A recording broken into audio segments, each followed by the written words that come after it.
The GovX Show is supported by Forrester, helping government organisations perform at their best. Visit forrester.com to learn more.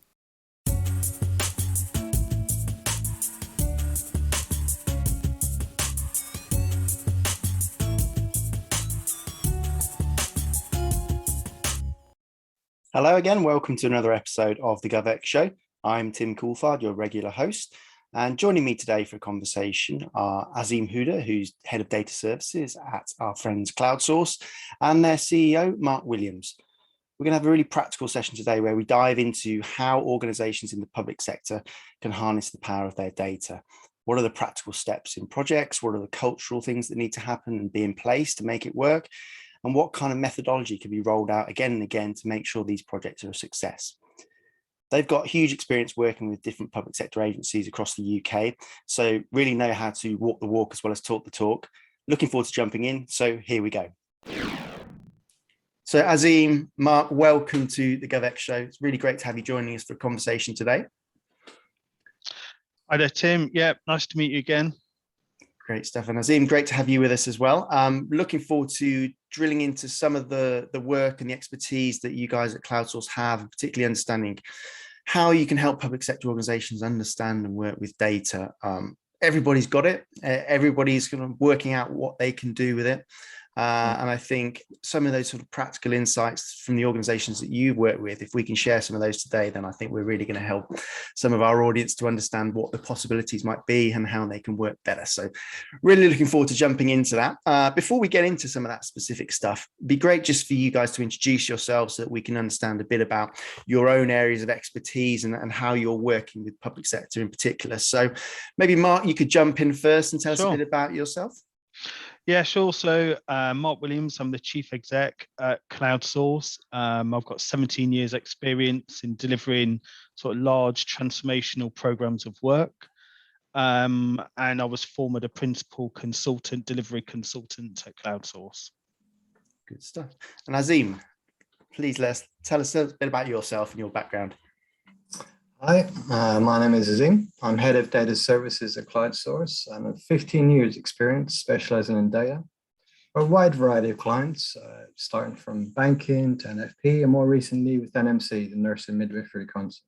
Okay, interesting. So might be something we draw upon later is how different organizations, different sectors kind of approach their data and their sort of their maturity on that journey, because I think the public sector are definitely looking to learn from some of those kind of private sector verticals who've maybe got a bit further down the line in terms of harnessing this opportunity. So might be something we come back to. So let's set the scene a little bit. We're, as I've said, data, whatever your sort of choice of cliche, the new oil, data lakes, whatever it might be, there is a vast amount of data out there, and it seems like it's only going to get greater. So plenty of opportunity, but plenty of challenges on the flip side of that as well. So let's just start to understand a bit of this about the sort of public sector's government's current capability and their situation with data. So when you're talking to these kind of organizations, what are those common challenges that you typically hear from public sector organizations, both in terms of digital and data specifically?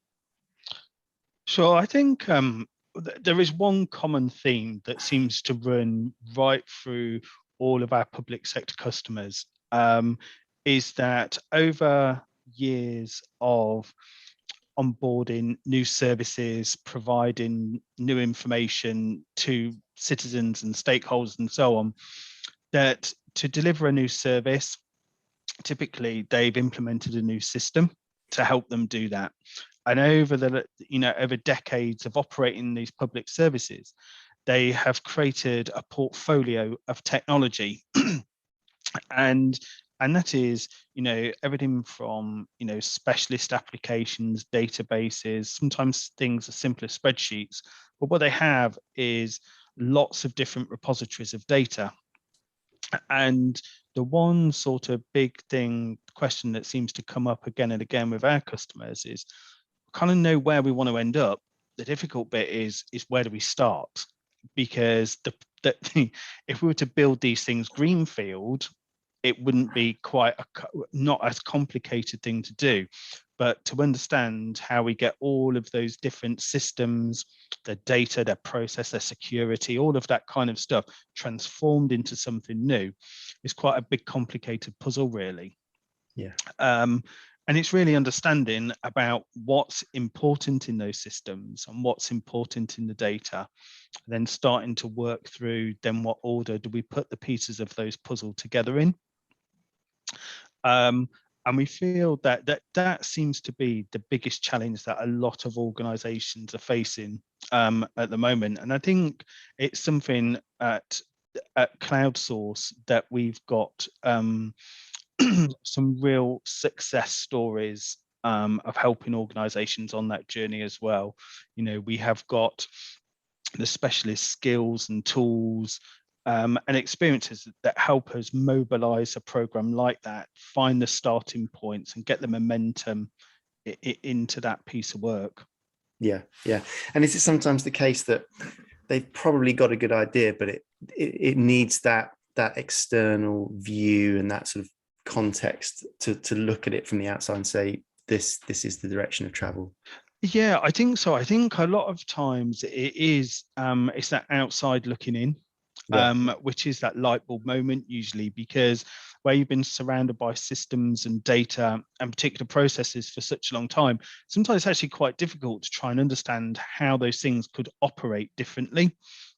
So what we tend to do as a Microsoft Gold partner and with our experiences, we can bring the technical innovations to that thinking, to the design thinking of where people need to be. As well as bringing the technical skills and tools that we can mobilize a program like that with. Yeah, absolutely. So there's some challenges that you see fairly frequently and around complexity, around legacy, and sort of the interconnecting parts. So Azeem, where do we start in terms of unpicking this stuff? When you identify those kind of challenges, what are the key ways that you can help these kind of public sector organizations to tackle those kind of challenges? So typically at CloudSource, we'd get a good understanding of the organization's business applications and their key data systems. Really, so basically what we're talking about is the golden sources, you know, for the most reliable and accurate data. And knowing what these key applications are and how they're used will feed into our design and in our approach. And so from experience and feedback, usually helps to start with these key business applications and build in incremental steps. Starting with clearly defined goals in a controlled manner, basically add in more data from various systems at the appropriate time. Now, with this framework and approach, it becomes repeatable. So essentially, initially, it's a bit slow to start with because you're really building that framework on, but it starts to gather momentum after that. And really, you end up with a more complex and complete solution is the success story. Okay, so sort of tried and tested methodological systematic approach, and then sort of keep building from there. That seems to be the way. It's interesting. I mean, I think, you know, the idea that you work with a partner allows you, I guess, to bring in that methodology, to bring in that repeated way of working that they've tried and tested in other organizations. I guess that's a big win for those kind of public sector folks. Speaking of those public sector organizations, Mark, you were actually joined us quite recently for the Government Data Show, which only finished a week or two ago. Yeah. And you were part of a panel discussion around data-driven government services, which, as the clue suggests, is really about some of those kind of practical ways that data is now powering the design and execution of public services, really with a focus on sort of end users and delivering better outcomes for citizens, customers, end users, whatever it might be. Yep. And we had people there from the Crown Prosecution Service and the Oil and Gas Authority. And I was curious what your sort of takeaways were in terms of that conversation. Did it confirm kind of what you thought and what you'd heard previously from talking to public sector? Were there new ideas and themes that emerged? What was your sense from that kind of conversation? Yeah, I mean, I think what was really good that came out of those conversations is that I think definitely over the last 18 months, a lot of the thinking or the execution of the thinking has been expedited around how organizations can make better use of this data. And, where I think that people always had desires to make better use of it and help drive a new way of working, because of complexity, because of digital skills that were held within these organizations, is sometimes the mobilization of them or the execution of them, the uptake have been quite slow and possibly put back as a priority. And it was interesting really to hear from Fiona James from the CPS was saying to us that, they are actually well on that journey now, and that they are looking to build up their data in small chunks and build out microservices that are going to help, drive that business forwards. And, they were already well on that journey, and they'd really thought it through, and they had a good vision for where they wanted to go. And I think one of the things that John Seaborn was saying is that they've actually created like petabytes of data, generated petabytes of data over the last few decades. And what they were really looking to do is to get that into some sort of technology where they can look at that data and see if they can draw from it some insight or importance that probably wasn't really thought about when it was collected. And there he was really saying about how, they're trying to work with these enormous data sets to look for, gems in there that can, help give them deep insights to that information that they've been collecting. And I think that was really good, that to hear that people, were really, non-technical organizations that were looking to this as a solution to help drive their business. And that was really good to hear, actually. The thing around digital skills is, obviously, as a lot of these things have expedited in the last 18 months, to build internal digital skills and thinking in public sector organizations is a challenge. And I think that that's one of the things at CloudSource that we are finding with our customers, that we basically, within our professional services team, we're actually able to bridge that gap where there is shortage in digital skills. And through these programs of work, we're able to sort of knowledge transfer, cross-train, upskill in true partnership with our customers. Yeah, absolutely. And speaking of sort of interrogating that data, I mean, I have to confess that I had no idea what a petabyte is, so we'd need to look it up. It's a lot of data. Yeah. So let's break it. You're breaking it down into my kind of language there, Azeem. So petabytes a lot. Let's start to look at how this can be sort of played out in terms of that analysis, in terms of that interrogation. So thinking practically about how you work with the public sector and different kind of organizations, how can you help them to do that process of interrogating data, understanding what they've got? And then I guess a crucial part is then to start to spot these opportunities for new services, new requirements. How does that process work? So here at CloudSource, we've got access to a wide variety of Microsoft tools, from cloud-based Azure products like SQL Azure, ADF, Azure Data Factory, basically, for data movement, and Synapse for more advanced analysis. And then sort of towards the end, you'd be using something typically like Power BI for reporting and dashboards. We also use more classic on-premise tools like native SQL Server, along with SSIS and Kingsway Soft. So in reality, every project will differ in terms of requirements and timeline, budget. All of these factors come into consideration. Also, you might find there's a hybrid. So you might use, a combination of different tools with a little bit of overlap between them. But really, it's just about choosing the appropriate tools at the right time to achieve the success. So without going into too much detail, I'll give you an example. We did NMC. Basically, we analyzed our data using SSIS, SQL Azure to help identify retired and non-practicing nurses to reach out and approach if they'd be willing to join the emergency register at the start of the COVID pandemic. So that was a successful campaign, fortunately. Okay.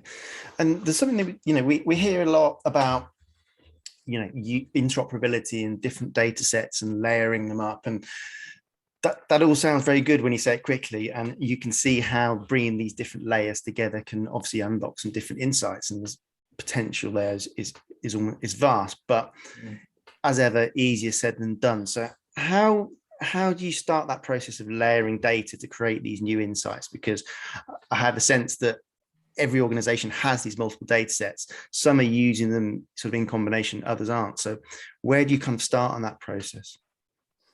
So, I mean, it's basically touched upon what I've mentioned before. It's really about once you've built you designed the framework and that's built, the actual process of adding new data and new data sets on is repeatable. And it's really just a case of adding that data to what's already there, what's already being consumed. So, of course, there'll be additional complexity in the sense there'll be handling data issues like duplicates and data conflicts and so on and so forth. But really, that's kind of where we interact with the organization to say, look, what rules do you want us to implement? And what's the logic there? How do we handle these various scenarios? We'll implement that in code. Depends what software we're using, the different approach that we use. So then we end up with this consolidated data. So now we're in a position where we can start to build out reports, do analysis, again, using tools like Power BI for dashboards, KPIs, etc. Or we can, depending on requirements, if we want to do more advanced analysis, we can implement features like machine learning. So help identify key factors. So why did something happen, you know? Or more typically, what do we think will happen in the future? Okay. So when you break it down, there's always a method behind it, and it's about getting the foundation right, building the right processes, and then scale it up from there, I guess. So getting into this practical stuff, I'm interested in how, I suppose, you know, it sounds like a lot of the same challenges occur. A lot of organizations have the same, you know, legacy issues around different data sets, different systems, different applications, and so on. So what are some sort of practical top tips that you might call them in terms of how you would help an organization to make sure that these kind of digital transformation projects are a success? Because I have a sense that they probably run into the same challenges. Different organization, but you know, people are people, systems are systems. So Mark, what would your kind of key bits of advice be in order to make these kind of projects work smoothly and successfully? Yeah, I think there are some sort of key learnings that we've picked up over the years of working on these large scale projects. Really, is that the key thing is about creating a new way of working and a digitized way of working. If you were to look at the different touch points on an organization, especially if you're working with the concept of a citizen that probably has a role in every department within a public organization, is about understanding really the level of disruption that organization can tolerate during a program like this. So it may be that, first of all, you may want to think about, are there the citizen facing services that we need to digitize, or are they the back end processes that we need to digitize, or and really think about the governance of that as well. So I believe that these programs of work where we tend to try and digitize a public organization is the first 25% of the program is probably quite set in stone, especially with the concept of a citizen, the concept of a public service. And these are the things that we want to drive a better future for the organization and deliver a high level of service. But what tends to happen is, as you go on, work through these programs, is it will spark innovation, people's design ideas and thinking and so on, which is really, really good. And that's what we want. But the control of that scope and maintain and focus on those milestones to make sure that you hit those initial goals is probably what is really, really important. Yeah. And it's very quick. There's so much value add to be had in an organization that goes on that journey. It's a huge temptation to move quicker and serve wider in the organization, which can be overwhelming for a program of work like that. So for us, we always say that managing the business for a good business change network, managing the level of disruption and making sure that it all has a very positive impact. And then really tight governance to make sure that the important milestones are hit at the right time and for the right reasons. And it will be off those successes that keep taking these programs forwards into the future. Yeah, yeah. And I suppose we're touching there on something that, you know, is arguably more important than the technology, and that's the people part of this. Yeah, you know, change is something that people react in different ways to, whether it's a sort of practical sense or whether it's actually the sort of emotional reaction to things being different.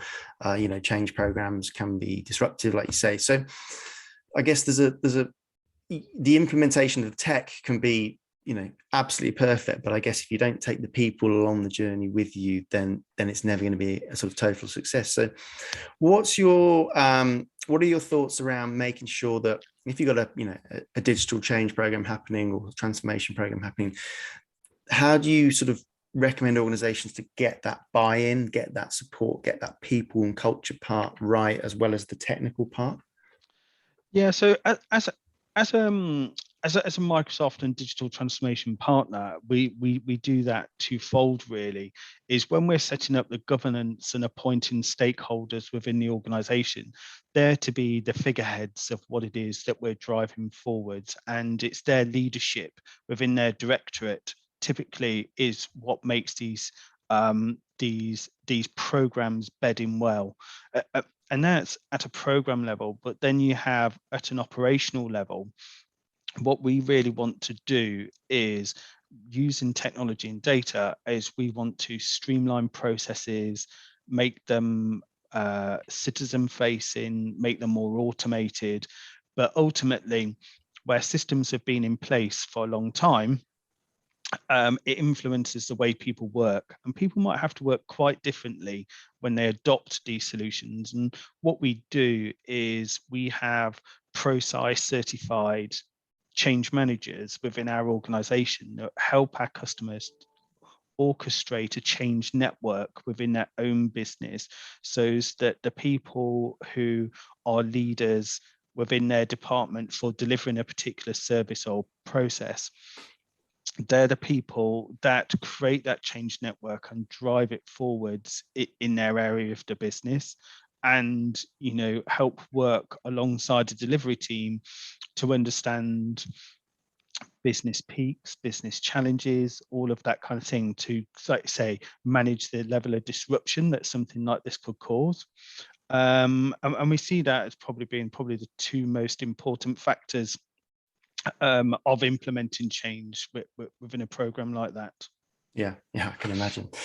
Well, that's been it's been really interesting to hear how the sort of technology and the sort of people and change management aspects combine. Our sense obviously is that this is only going to be a greater and greater requirement in terms of digitization, in terms of using data. So it's been great to have that kind of whistle stop tour through some of those key aspects of how sort of digital and data driven programs happen, and what the sort of challenges but also the opportunities are. So with that in mind, I just want to say thank you to you both for joining us for the conversation. It's been great to drill into some of that stuff. So Mark and Azeem, thanks so much for joining us. Yeah, good to speak to you again, Tim. Thanks for having us, Tim. Cheers. So thanks again to Mark and Azeem for joining me for that conversation. Lots of practical takeaways for any organization looking to get involved with its data, make better use of it, drive deeper insights, and build out projects across their organization. Mark joined us for the panel discussion, Data-Driven Government Services, at the recent Government Data Show.